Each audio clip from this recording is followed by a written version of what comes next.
नीम करोली बाबा सभी से प्रेम भाव रखते थे।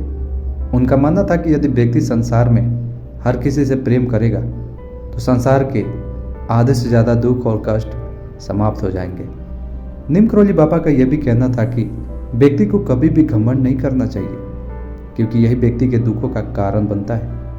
अपने इसी घमंड के कारण अंत में व्यक्ति अकेला पड़ जाता है और परेशानियों से घिर जाता है। छल कपट की जगह ईश्वर को पाने की इच्छा रखनी चाहिए, क्योंकि नीम करोली बाबा का कहना था कि अगर आप ईश्वर पर भरोसा रखेंगे तो वो भी आपका ध्यान रखेंगे और मुश्किल परिस्थितियों से उभरने में आपकी सहायता करेंगे। नीम करोली बाबा के अनुसार संत आदि से कभी भी बुरा व्यवहार नहीं करना चाहिए। यदि आप उनका सम्मान नहीं कर पा रहे हैं तो उनका अपमान भी ना करें, अन्यथा आपको दुख और कष्टों का सामना करना पड़ सकता है। व्यक्ति को अपनी क्षमता के अनुसार दान देना चाहिए, साथ ही आपके घर से कोई भूखा ना जाने पाए। इन बातों का ध्यान रखेंगे तो आपको जीवन में ईश्वर की विशेष कृपा प्राप्त होगी। भगवान पर आस्था आपको हर मुश्किल से लड़ने की ताकत देगी।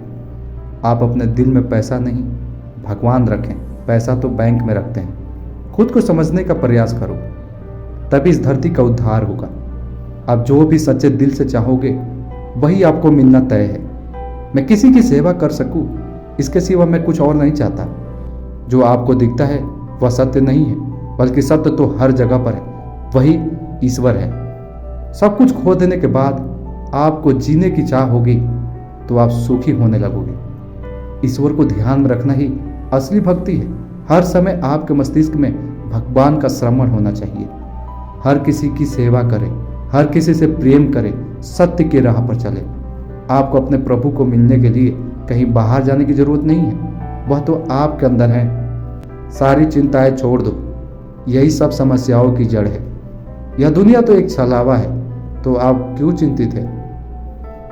जब आप बीमार होते हैं, दुखी होते हैं या किसी के अंतिम संस्कार में जाते हैं, तब आप दुनिया की कई सच्चाइयों को सीखते हैं। संपूर्ण सत्य जरूरी है। आप जो कहते हैं उसी का पालन करना चाहिए। पैसा हमेशा दूसरों की मदद के लिए इस्तेमाल करना चाहिए। भगवान के प्रेम के अलावा सब कुछ क्षणिक है।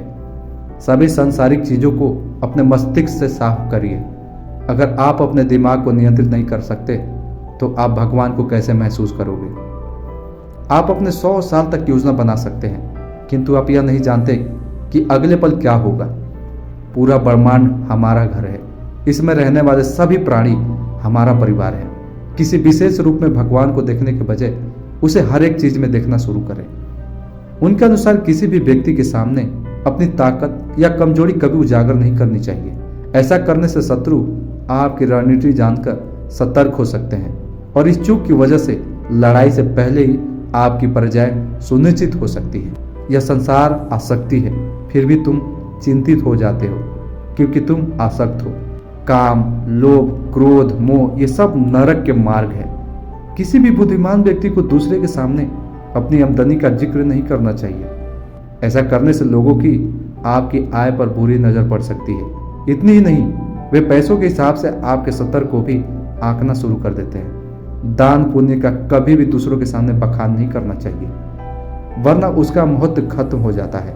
ऐसा करने पर समाज में आपकी छवि अहंकारी और दिखावा करने वाले व्यक्ति के रूप में बन सकती है। जय नीम करोली बाबा।